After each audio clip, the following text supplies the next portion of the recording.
पहचाना। मैं हूं आप सभी का दोस्त भूषण, एक बार फिर से हाजिर हूं आप ही के यूट्यूब चैनल पे जिसका नाम है मैथ्स विद मिस्टर बी। एक बार फिर से हाजिर हूं आप सभी के काम की एक चीज लेकर, चाहे आप स्टेट बोर्ड में पढ़ते हो, चाहे आप सीबीएसई में पढ़ते हो या फिर पढ़ते हो आईसीएसई में। क्वाड्रेटिक इक्वेशंस किसको काम नहीं आते भाई, सबको काम आते हैं। क्वाड्रेटिक इक्वेशंस लेकर आया हूं मैं, कोशिश करूंगा कि इसको 2 या 3 पार्ट में खत्म कर सकूं। वैसे पार्ट 2 भी ज्यादा दूर नहीं है, कल पार्ट 2 भी आने वाला है, उम्मीद है आप वहां पर भी मुझे मिलेंगे। तो देर किस बात की, हमेशा की तरह लाइक और कमेंट करके अपना अटेंडेंस लगा दो। और अगर आपने पहली बार मेरे चैनल पे एंट्री की है तो सब्सक्राइब करना तो आपका हक बनता है भाई, अभी जाके कर लो। किया? तो आइए देख लेते हैं क्वाड्रेटिक इक्वेशंस क्या चीज है। लो जी, अब मुझे अगर क्वाड्रेटिक इक्वेशंस को समझना है तो पहले क्वाड्रेटिक को समझना पड़ेगा, और अगर क्वाड्रेटिक को समझना है तो पहले पॉलिनोमियल को समझना पड़ेगा। 9th स्टैंडर्ड में आपने देखा होगा कि पॉलिनोमियल होता क्या है। पॉलिनोमियल होता है कि ऐसा अलजेब्रिक एक्सप्रेशन जिसमें एक से ज्यादा टर्म्स होते हैं, लेकिन वो टर्म्स कैसे बनते थे, कांस्टेंट से बनते थे, और उसको मल्टीप्लाई क्या होता था, एक वेरिएबल होता था। चाहे आप एक वेरिएबल ले लो या 2 वेरिएबल ले लो, उसको मल्टीप्लाई क्या होता था, एक वेरिएबल होता था। तो ये बन जाता है आपका पॉलिनोमियल। इसमें एक खास कंडीशन क्या होती है कि x के जो पावर्स है ना, वो नॉन निगेटिव इंटीग्रल पावर्स होने चाहिए। इसका मतलब क्या होता है, नॉन निगेटिव का मतलब पॉजिटिव पावर्स होने चाहिए, और इंटीग्रल का मतलब आपके वो होल नंबर्स होने चाहिए, आपको फ्रैक्शनल पावर्स नहीं चलेंगे। ठीक है, तो फॉर एग्जांपल अगर मैंने इसमें -3 कर दिया तो क्या ये पॉलिनोमियल रह जाएगा? जी नहीं। ठीक है, अगर इसकी जगह पे मैंने 1/2 पावर कर दिया तो क्या अब ये पॉलिनोमियल है? जी नहीं, क्योंकि यहाँ पे फ्रैक्शनल पावर आ गया, हमें इंटीग्रल पावर चाहिए। बस कहानी खत्म है। अब अगर यहां पे मैंने एक टर्म ऐसा ले लिया x⁻3, अब क्या ये पॉलिनोमियल है? देखने में तो लगता है कि ये पॉलिनोमियल नहीं है क्योंकि नेगेटिव पावर आ गया, लेकिन रूल्स ऑफ इंडाइसिस या रूल्स ऑफ एक्सपोनेंट आपको पता है, इसको अगर मैं ऊपर लेके जाऊंगा तो ये क्या बन जाएगा, x⁻3 बन जाएगा। पॉजिटिव पावर हो गया ना, इंटीग्रल पावर भी है, तो अब ये पॉलिनोमियल बन जाएगा। तो ऐसे कंडीशंस आपको कई बार मिलेंगे, तो आपको ये आइडेंटिफाई करना आना चाहिए कि वो पॉलिनोमियल है या नहीं है। उसके बाद हमने क्या देखा था, पॉलिनोमियल के टाइप्स देखे थे, depending upon degree and depending upon number of terms. अब नंबर ऑफ टर्म्स के अकॉर्डिंग हमने टाइप्स देखे थे पॉलिनोमियल के। अगर आपके एक्सप्रेशन में या पॉलिनोमियल में सिर्फ एक टर्म है तो आप उसको मोनोमियल बोलते थे, अगर 2 है तो binomial, and if there are 3 terms trinomial. ठीक है, इसके अलावा हमने क्या देखा था, टाइप्स देखे थे depending upon degree of a polynomial. अब डिग्री क्या होता है, x का हाईएस्ट पावर होता है। अब इस एक्सप्रेशन की बात करो, इस पॉलिनोमियल की बात करो, तो x का पावर 2 भी है, x का पावर 3 भी है। यहाँ पे नहीं है मतलब कितना है, 0 है। किसी भी नंबर का 0th पावर क्या होता है, 1 होता है। ठीक है, तो यहाँ पे x का पावर क्या है, हाईएस्ट 3 है, तो इसका डिग्री कितना बन जाएगा, डिग्री बन जाएगा 3। तो हमने डिग्री का यूज करके टाइप्स देखे थे, उसमें हमने देखा था एक तो लीनियर है, या फिर क्वाड्रेटिक है, या फिर क्या है, क्यूबिक। अब इनमें डिग्री क्या क्या होता है, लीनियर है तो 1 है, क्वाड्रेटिक है तो 2 है, क्यूबिक है तो 3 है।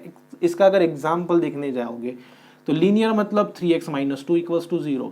x का डिग्री कितना है, x का हाईएस्ट पावर 1 है तो लीनियर हो गया। अगर पावर को मैंने 3 कर दिया, 3x² - 7x + 3, अब ये क्या बन जाएगा, अब ये बन जाएगा क्वाड्रेटिक, क्योंकि इसका डिग्री कितना है, 2 है। ठीक है, तो क्वाड्रेटिक आपको समझ में आ गया कि डिग्री अगर 2 है उस पॉलिनोमियल का तो वो क्वाड्रेटिक बन जाता है। अब बचा क्या है, इक्वेशंस। अब अगर इसी पॉलिनोमियल को मैंने इक्वल टू 0 कर दिया, 0 को इक्वेट कर दिया, देखो नाम में ये 0 को अगर मैंने इक्वेट कर दिया ना, क्योंकि इस इक्वल साइन की वजह से ये क्या बन जाता है, इक्वेशन बन जाता है। अब ये देखो क्वाड्रेटिक पॉलिनोमियल है, इक्वल टू 0 कर दिया, इक्वेशन बन गया, तो ये क्या बन जाएगा, क्वाड्रेटिक इक्वेशन बन जाएगा। ठीक है, सिंपल है। तो अब आपको समझ में आ गया होगा कि क्वाड्रेटिक इक्वेशंस एक्चुअली बनते कैसे हैं। तो एक और एग्जांपल मैं यहाँ पे लिख लेता हूँ और वहां से ही हम स्टैंडर्ड फॉर्म देख लेते हैं कि क्वाड्रेटिक इक्वेशन का स्टैंडर्ड फॉर्म क्या होता है। एक सिंपल सा क्वाड्रेटिक इक्वेशन लिख लेता हूँ, 7x² + 14x - 28 = 0। ठीक है, अब इसको सेपरेट करो। ये जो कांस्टेंट है इसको नाम दे दो, इसको a बोल दिया, इसको b बोल दिया और इसको c बोल दिया। ठीक है, अब c जो बोला है वो मैंने -28 को बोला है, इसको मैं ऐसे कर लेता हूँ +(-28). ठीक है, लो जी। अब इसकी जगह पे a डाल दिया, इसकी जगह पे b और लास्ट में +(-28) की जगह पे c डाल दिया = 0 तो है ही। ये बन गया आपका standard form of quadratic equation. ये होता है स्टैंडर्ड फॉर्म। तो किसी भी क्वाड्रेटिक इक्वेशन को आइडेंटिफाई करना कि जो इक्वेशन आपको दिया है वो क्वाड्रेटिक इक्वेशन है या नहीं है, और अगर है तो उसको स्टैंडर्ड फॉर्म में लिखना। ऐसे एग्जांपल्स कुछ देख लेते हैं। लेकिन उससे पहले एक बहुत जरूरी चीज है दोस्तों, अगर इस इक्वेशन में गलती से b का वैल्यू अगर 0 ले लिया तो ये वाला पूरा टर्म मेरा क्या बन जाएगा, 0 बन जाएगा। अब मेरे पास इक्वेशन क्या है, ax² + c है। क्या ये अब भी क्वाड्रेटिक इक्वेशन है? बिल्कुल है, क्योंकि डिग्री 2 आ गया। ठीक है, चाहे एक टर्म कम हो या ज्यादा हो फर्क नहीं पड़ता, लेकिन क्योंकि यहाँ पे डिग्री 2 है तो ये क्वाड्रेटिक इक्वेशन है। ठीक है, अब देखो क्या करेंगे। अब इसका एक एग्जांपल देख लेते हैं, 3x² - 7 = 0। क्या ये क्वाड्रेटिक है? बिल्कुल है। बीच वाला टर्म नहीं है। क्यों नहीं है? क्योंकि x वाला जो टर्म है ना उसका कोएफिशिएंट 0 है, बस इतना याद रखिए। ठीक है, अब ये इंपॉर्टेंट चीज है। देखो, अगर मैंने इस स्टैंडर्ड फॉर्म में एक का वैल्यू 0 डाल दिया तो फिर क्या बन जाएगा, ये टर्म पूरा 0 बन जाएगा। अब बचा क्या है, bx + c बचा है। x का डिग्री कितना है भाई, 1 है। अब ये क्या बन गया, अब ये लीनियर इक्वेशन बन गया। ठीक है, तो अगर मुझे क्वाड्रेटिक इक्वेशन चाहिए तो x² का जो कोएफिशिएंट है ना वो कभी भी 0 नहीं चलेगा। ठीक है, वहां पे चाहे 1 हो, निगेटिव हो या पॉजिटिव नंबर हो, वहां पे कुछ ना कुछ नंबर आपको चाहिए ही चाहिए। वहां पे 0 डाल के कोई भी फायदा नहीं है, वो क्या बन जाता है, लीनियर इक्वेशन बन जाता है। ठीक है, आ गया समझ में। कुछ एग्जांपल्स देख लेते हैं जहां पे हमें आइडेंटिफाई करना है कि दिया हुआ जो इक्वेशन है वो क्वाड्रेटिक इक्वेशन है भी या नहीं है, और अगर है तो उसको स्टैंडर्ड फॉर्म में कैसे लिखते हैं।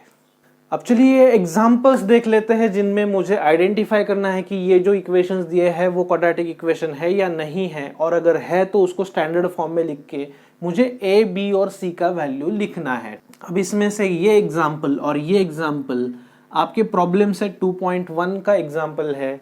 मैं एसएससी बोर्ड के बुक की बात कर रहा हूँ। ठीक है, अब देखिए यहाँ पे आप कहोगे कि अब इसको मैं अगर ऊपर लेके जाता हूँ तो इसका पावर माइनस हो जाएगा, कुछ ऐसे। तो माइनस पावर हो गया तो ये क्वाड्रेटिक इक्वेशन नहीं है। लेकिन ध्यान से देखो भाई, ध्यान से देखो, यहाँ पे आप क्रॉस मल्टीप्लाई भी कर सकते हो। तो अगर मैंने इन दोनों का मल्टीप्लिकेशन कर दिया +1 इंटू यहाँ पे कुछ भी नहीं है मतलब 1 ही है, नीचे इसका मल्टीप्लिकेशन हो जाएगा, आगे 0 है। अब इसको मैं यहाँ पे लेके जा सकता हूँ, मल्टीप्लाई हो जाएगा, यहाँ पे डिवाइड था तो x² + 1 और ये 0 ही हो जाएगा। तो क्या बन गया, x² + 1 = 0। भले ही इसमें 2 टर्म्स है लेकिन x का पावर क्या है, 2 है। तो ये हमारा क्वाड्रेटिक इक्वेशन है। अगर इसको मुझे स्टैंडर्ड फॉर्म में लिखना है तो x² को तो मैंने लिख दिया, x वाला टर्म नहीं है, इसका मतलब 0 × x करना है और ये +1। लो जी, बन गया। यहाँ से a का वैल्यू क्या है, 1 है, कुछ नहीं है मतलब। b का वैल्यू क्या है, 0 है, और c का वैल्यू क्या है, 1 है। ध्यान रखिए कि इसको साइन के साथ उठाना पड़ता है, चाहे आप कोई भी वैल्यू कंसिडर करो। अगर यहाँ पे माइनस है ना तो c का वैल्यू -1 आएगा। ठीक है, चलो सेकंड एग्जांपल देख लेते हैं। यहाँ पे क्या है, इसको पहले तो हमें एक्सपांड करना पड़ेगा।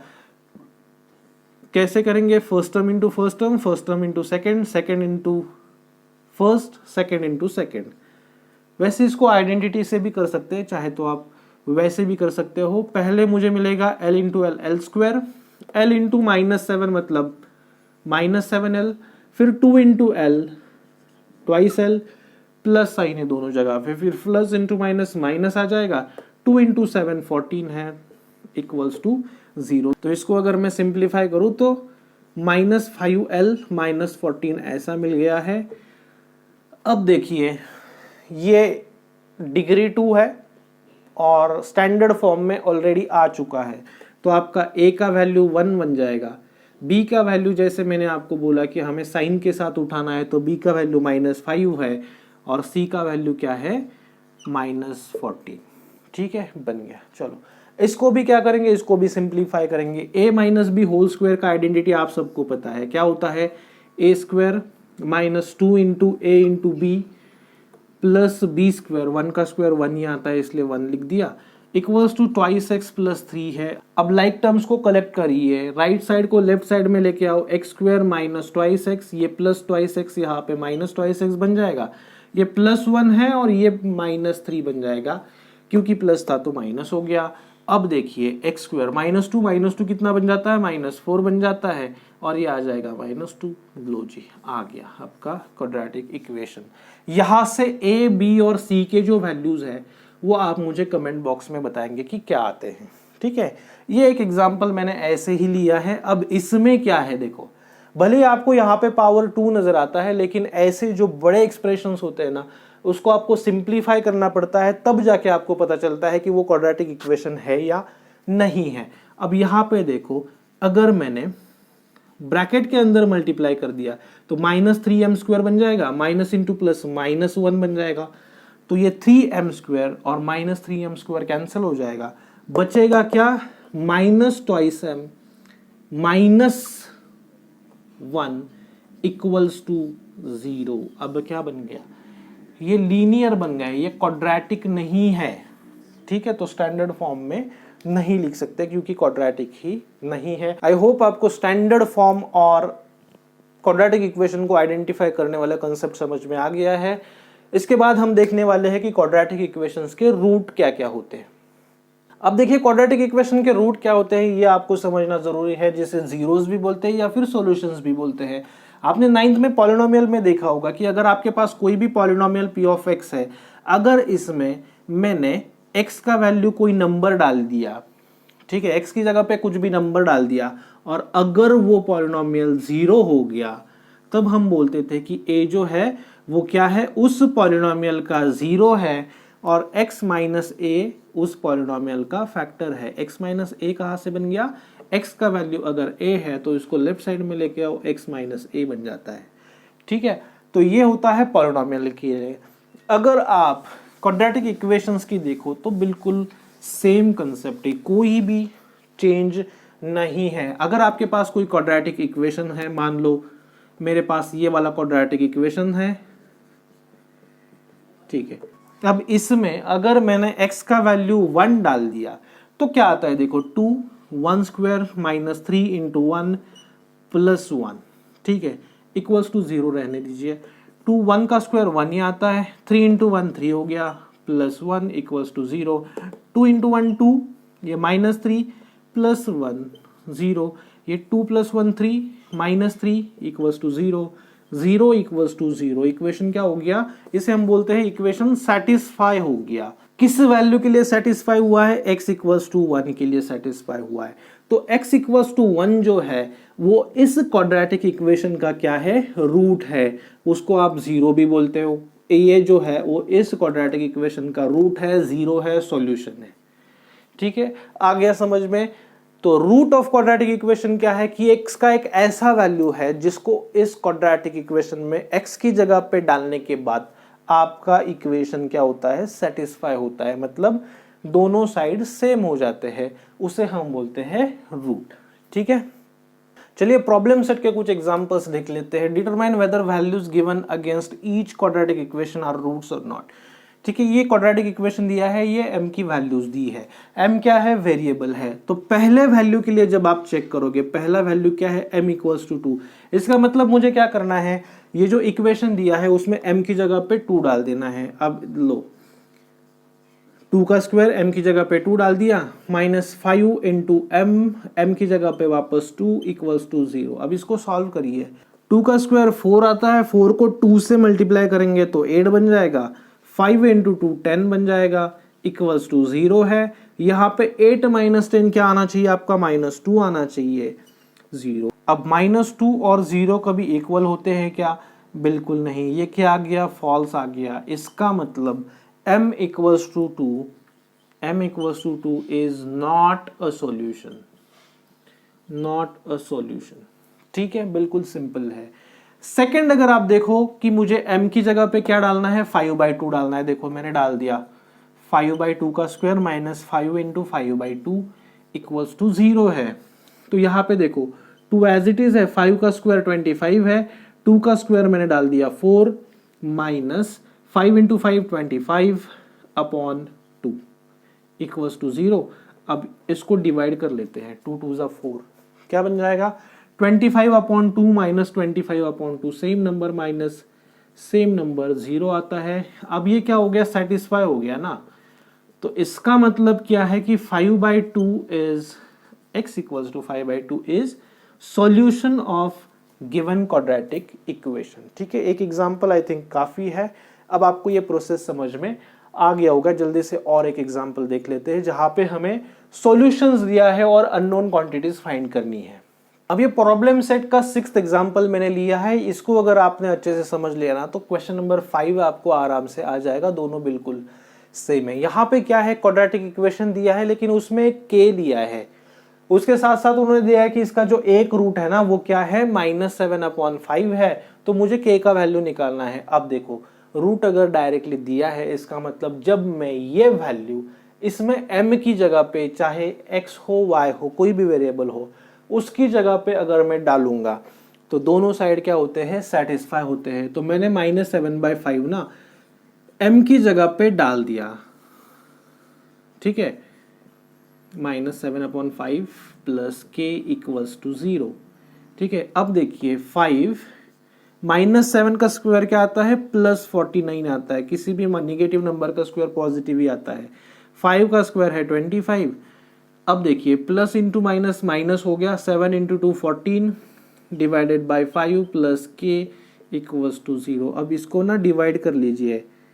अब क्या बन जाएगा, इन दोनों का डिनोमिनेटर तो अब सेम है, तो आपको न्यूमरेटर का क्या करना है, सब्सट्रैक्शन करना है। 49 minus 14 upon 5 plus k equals to 0। तो 49 माइनस 14 क्या होता है, 35 आ गया, divided by 5 plus k equals to 0। तो ये क्या है, 7 है। 7 प्लस k, 35 को 5 से डिवाइड किया 7 आ जाएगा। 7 प्लस k इक्वल्स टू 0 है। तो यहां से k का वैल्यू क्या निकल के आएगा, -7 निकल के आएगा, क्योंकि +7 था। राइट साइड में लेके जाओगे तो -7 बन जाएगा।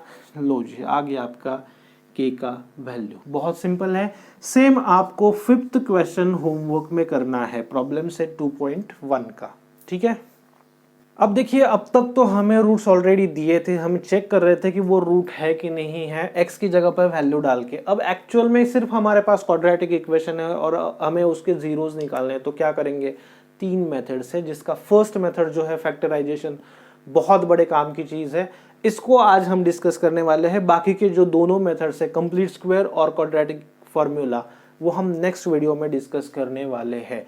ठीक है, प्रोसेस एक बार अच्छे से समझ लो, फिर अलग अलग टाइप के रूट वाले भी एग्जांपल्स हम देख लेते हैं। जहां पे 2 टर्म्स है, ऐसे भी एग्जांपल्स देख लेंगे। प्रोसेस एक बार अच्छे से समझ लो। यहाँ का जो कोएफिशिएंट है और ये वाला जो कांस्टेंट नंबर है, इनका मल्टीप्लिकेशन करना है। यहाँ पे कुछ नहीं है, मतलब क्या है, 1 है, और यहाँ पे 54 है। 54 इंटू 1 क्या होता है, 54 ही होता है। तो 54 मैंने यहाँ पे लिखा। अब इसको मुझे फैक्टराइज करना है। ऐसे 2 नंबर्स में फैक्टराइज करना है जिनको मिला के या जिनका गैप 15 आता है। ठीक है, तो कौन सा है, मुझे याद आता है कि 54 को मैं 9 इंटू 6 कर सकता हूं।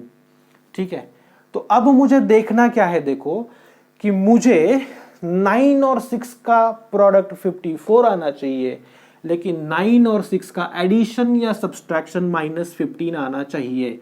तो 9 और 6 क्या होता है, +15 होता है। हमें क्या चाहिए, -15। तो जब ऐसा होता है ना, तब दोनों को माइनस साइन दे दो।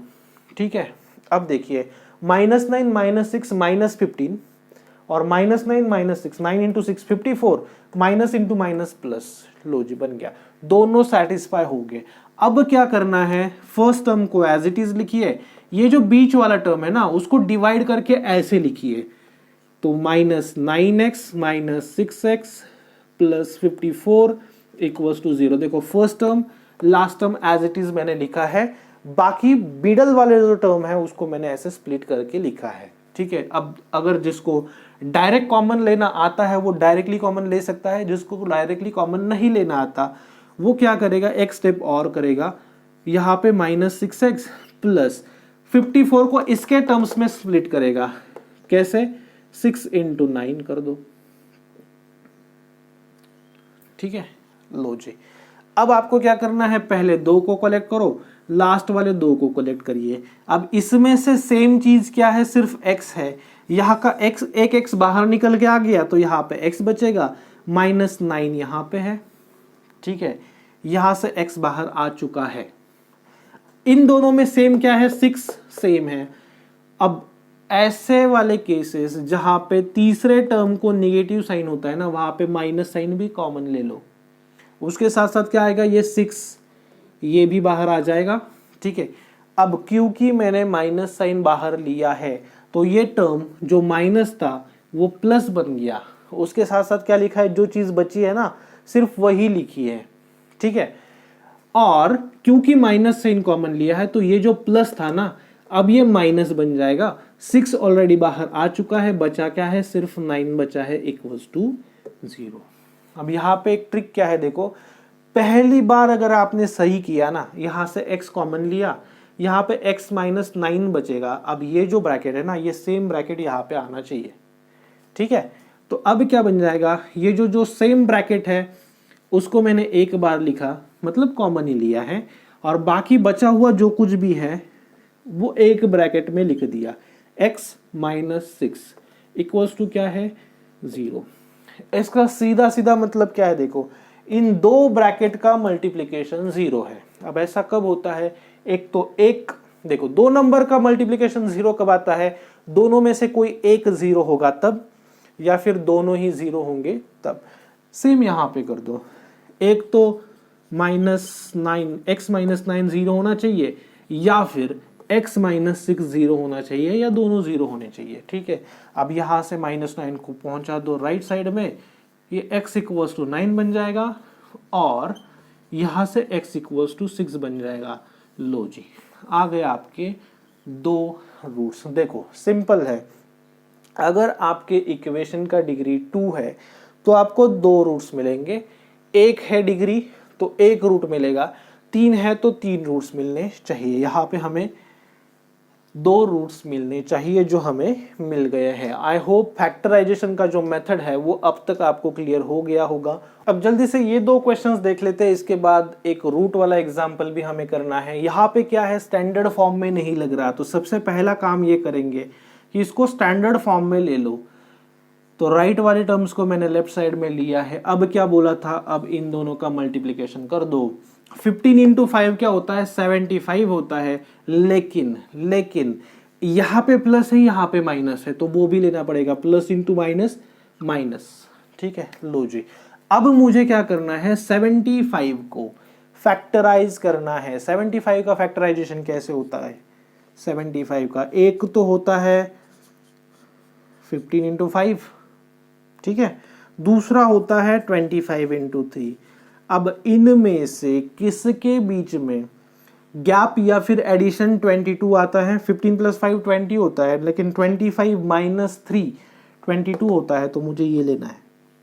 आगे समझ में, तो 25 मैंने यहाँ पे लिख दिया, 3 यहाँ पे लिख दिया, ठीक है। अब डिसाइड करना है साइन। देखो अगर यहाँ पे माइनस है ना, तो दोनों में से किसी एक को निगेटिव साइन आना ही चाहिए। अब वो कैसे डिसाइड करेंगे, यहाँ पे देखेंगे, बीच वाले को क्या है, साइन माइनस है। अगर बीच वाले का साइन माइनस है तो यहाँ पे बड़े नंबर को माइनस दे दो, ठीक है, सिंपल।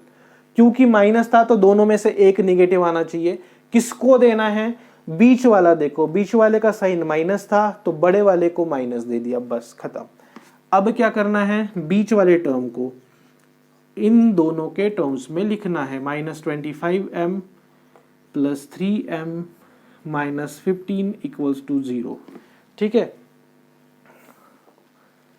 अब देखिए वापस क्या करेंगे, दो दो का ग्रुप करेंगे, यहां से क्या निकल के आएगा 5m²। चलो एक और स्टेप बढ़ा लेते हैं, जिनको डायरेक्ट कॉमन लेना थोड़ा सा मुश्किल लगता है।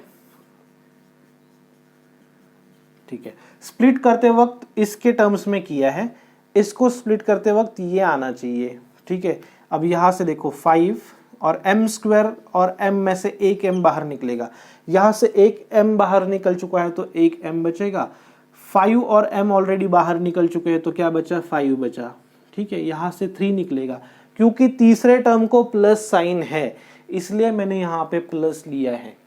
ठीक है, अब क्योंकि मैंने प्लस लिया है तो ब्रैकेट में कोई फर्क नहीं पड़ेगा, साइन जो थे वही रहेंगे।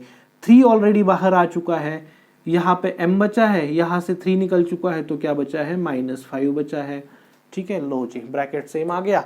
अब क्या करेंगे, जो ब्रैकेट सेम है उसको एक बार लिखा, बाकी सब कुछ एक दूसरे ब्रैकेट में लिख दिया। अब इनको 0 को इक्वेट करेंगे, एक तो पहला 0 या फिर बाद वाला 0 है, तो यहां से m का वैल्यू आपको 5 निकल के आएगा, या फिर यहां से पहले तो 3 को राइट साइड में लेंगे तो -3 बन जाएगा, 5 मल्टीप्लाई है डिवाइड बन जाएगा, तो m इक्वल्स टू -3/5। लो जी आपके आगे 2 रूट्स। ठीक है, आई होप ये आपको समझ में आ गया होगा। थर्ड एग्जाम्पल देख लेते हैं, थोड़ा सा इंटरेस्टिंग है, यहाँ पे सिर्फ 2 टर्म्स है लेकिन स्टैंडर्ड फॉर्म में मैंने इसको पहले तो ले लिया। ठीक है, -15y कर लिया, राइट साइड में जो 15y था इसका। अब इसमें क्या करना है, देखो इसको बस ऐसे कर दो,